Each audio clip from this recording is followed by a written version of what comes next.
तुमसे बिना मिले भी पुत्र को जन्म दे सकती हूं। अब कुंती घटना बता रही है। एक बार मैं कुंत भोज राजा के यहां थी। कुंत भोज राजा ने बेटी के रूप में मुझे स्वीकार किया था, पिताजी से मांग लिया था मुझे, और मैं पुत्री की तरह वहां रही। वहां पर एक बार दुर्वासा ऋषि आए। दुर्वासा ऋषि की मैंने बहुत सेवा की। क्रोधी तो वो बहुत थे, लेकिन मुझसे कोई गलती हो ही नहीं पाई उनकी सेवा में, इसलिए वो मुझसे प्रसन्न हो गए और उन्होंने मुझे एक मंत्र दे दिया और कहा, इस मंत्र से तुम जिस देवता को बुलाओगी, जिस कामना से, जिस इच्छा के लिए बुलाओगी, वो देवता उसी इच्छा को पूर्ण करेगा। और हे महाराज, उस मंत्र का प्रयोग मैंने सूर्य पर भी कर दिया था। मैं सो रही थी, सुबह का समय था, सूर्य की किरण मेरे पलंग पर आई, मेरे बिस्तर पर आ गई। उन कोमल कोमल किरणों से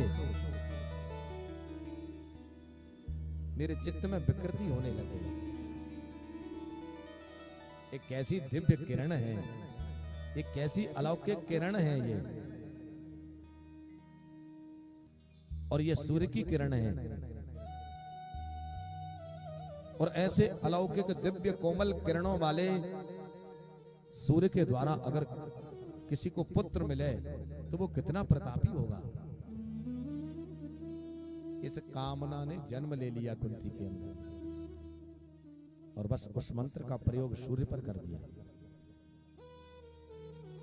और उसी क्षण वहां पर सूर्य प्रकट हो जाते हैं।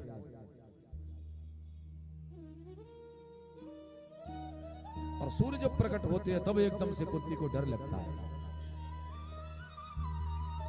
सूर्य कहते हैं कि तुमने पुत्र की कामना के लिए हमारा स्मरण किया है, इसलिए हम तुम्हें पुत्र होने का वरदान देंगे।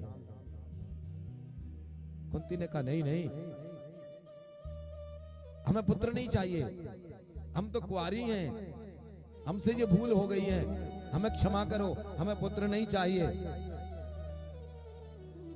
सूर्य कहते हैं, सप्स्याम तम दुजम चाद्य ये न मंत्र समर्पिता।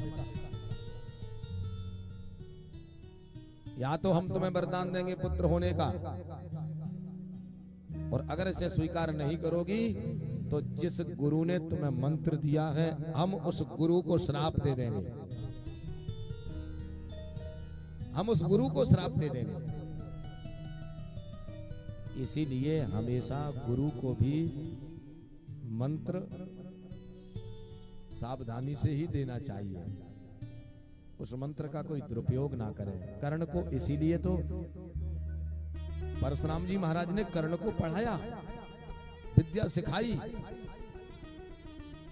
लेकिन जब भेद पता लगता है कि ये कर्ण तो अधर्म का साथ देगा,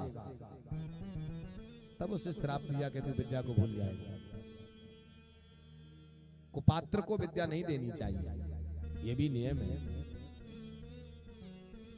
तो बोले, मैं जिसने मंत्र दिया है उसे श्राप दे दूंगा। तब कुंती उस वरदान को स्वीकार करती है, और कुंती के गर्भ से एक बालक का जन्म होता है। बड़ा दिव्य बालक है कर्ण।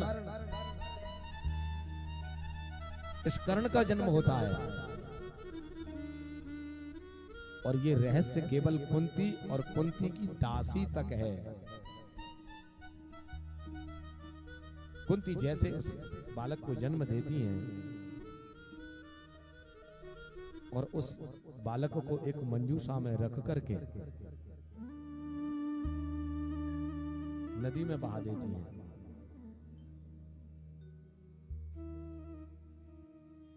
श्रीमद् देवी भागवत में उस बालक को अपनी दासी को दे दिया। दासी उसे नदी में बहा देती हैं। नदी में बहते हुए वो जाता है। एक अधिरथी ओ नदी के किनारे उस बालक को देखता है। उसके कोई बालक नहीं था, सूत था, घोड़े आदि की सेवा करता था। वो बालक को लेकर के गया। उस अधिरथी की पत्नी है राधा। राधा उसका पालन करती है। आगे चल के फिर कर्ण का इतिहास महाभारत में वर्णन है ही।